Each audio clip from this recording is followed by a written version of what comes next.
Hello everybody and welcome back to Gran Turismo 7. A game which I've been properly getting into recently, and we're going to do some weekly challenges today. Starting with this, the Nissan GTR Cup. We're going to the Tokyo Expressway. I think this goes from evening until night, 4 laps, and I'm looking forward to it. I'm really excited to get into a couple tracks, show off the game, as we usually do, and hopefully provide some good racing moments for you guys. So let's get straight to it. I'm not 100% sure which car this is. It's a GTR something. But I'm under spec for this race. Although I am absolutely cruising right now. This feels so strange to be going so fast. I think that noise is the road below us as well. Brake a little earlier than I usually would, otherwise I'm going to crash. Some of the Tokyo tracks are really nice to look at in terms of visuals. Like it's nuts, but they're quite hard to navigate sometimes. But if this is what this looks like now, I can't wait for the next iteration of Gran Turismo in VR, hopefully when they stick with it. Because if cities look this good now, I cannot wait to see what they look in a couple years. Because I've really been getting into Gran Turismo 7 recently in terms of VR racing. I now cannot play this game flat. It's just too difficult. I can't do it. It's just a lot easier to judge depth when you're in VR. I don't know if any of you guys have also come across that. Okay, we're up into 11th, P11. Bit of oversteer. That's fine. Pick up the pace now. Nice. This is a lovely interior as well, modeling wise. And like something about racing these cars around these streets just really makes my brain happy. It is one of the most immersive experiences you can have on PSVR2 and in VR in general. I haven't played a racing game that's made me feel this, you know, immersed in such a polished experience. Don't get me wrong, there are VR racing games on PC that are great. BeamNG in VR is a trip. Assetto Corsa in VR is a trip.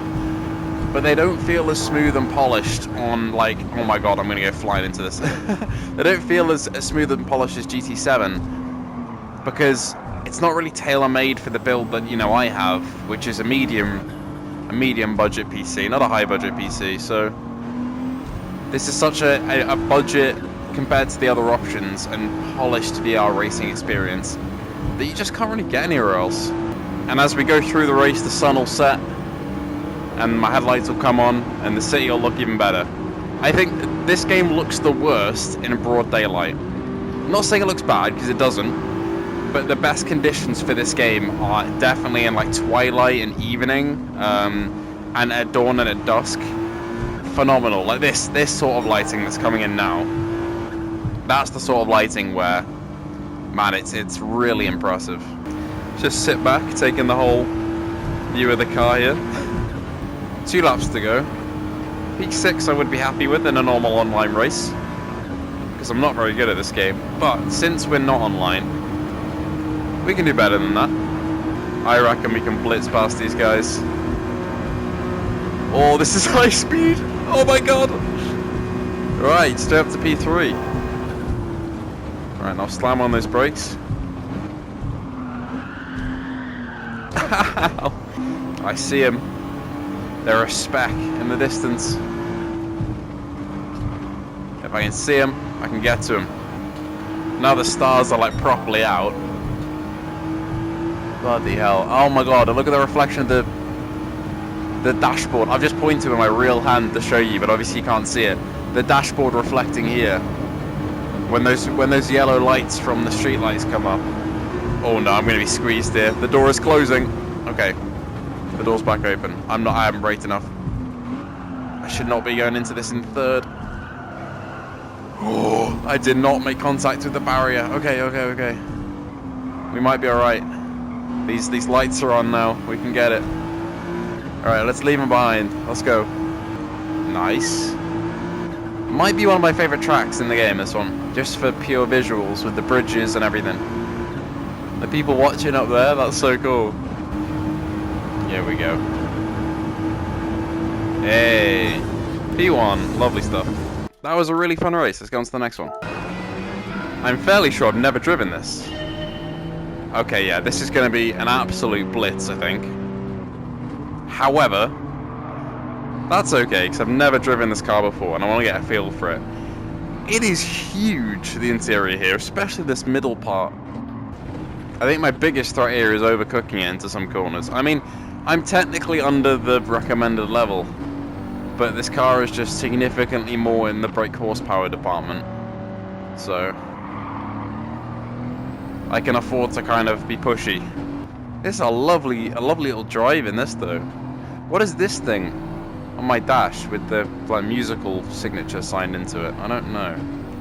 What a really nice interior. I would love to have a car like this. You just don't get this on the flat screen. When I'm playing that, I have played through the entirety of the campaign of this game, like the base menu books, all of them, in flat. And I appreciated, I think, you know, I appreciate the graphical fidelity more. Because I'm playing on a 4K TV at the native refresh rate that it's meant to be at on a TV.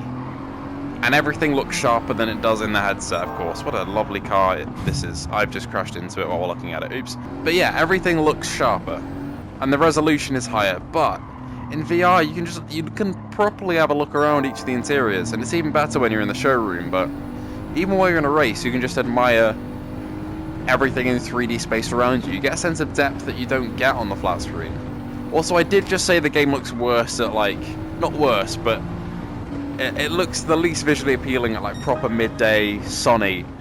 I think I've just been proven wrong, because this looks stunning. Look how I come into the light here. And the shadowing on the inside of the car.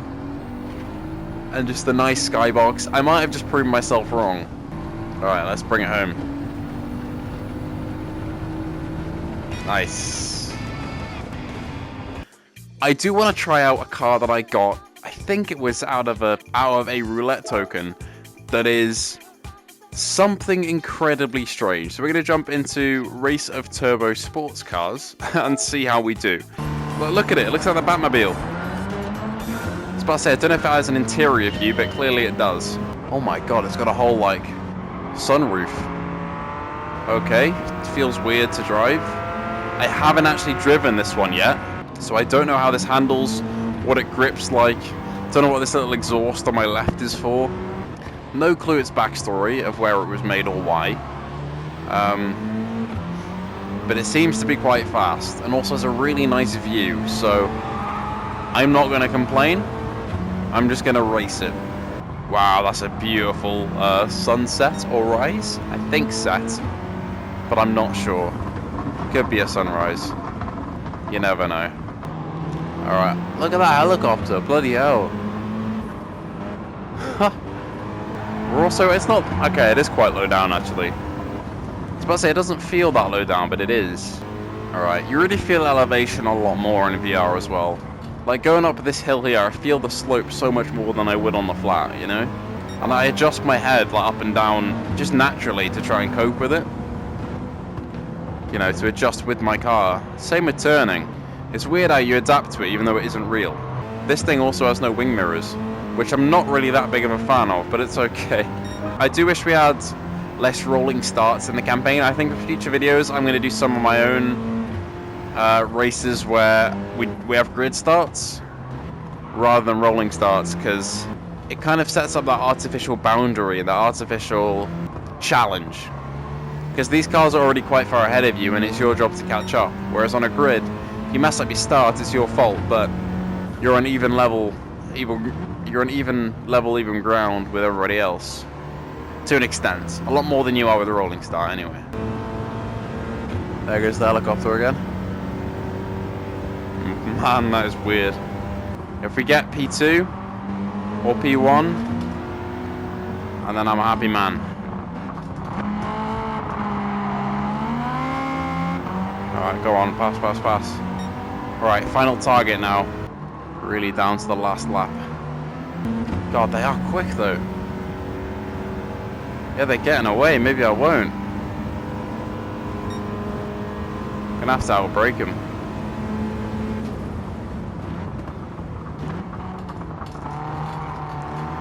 Right, come on. Okay. Use some bits of brake pad. Problem is now, I don't know where they are. And I also messed up that corner a bit. I feel like I hear that tile squealing. Okay, cross the line. Yes. What a weird looking car. Let me show you how weird this car looks. Look how weird that is. It's kind of nuts looking.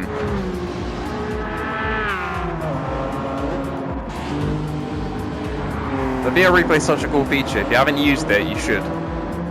You definitely should. Because it is really cool. You're able to watch the race just like a viewer on the side. Let's go open our rewards. Then we'll call it a day, shall we? Okay, the most boring one. 200k. Could get a car. Could get £2. Got the car, okay. Maybe something to drive in a future video. Not a very exciting car, but I'll always take an addition to the collection. Let's see if we get some in that is worth anything at all. No clue. But it does flashbang me. Worth 8.5k for your Toyota.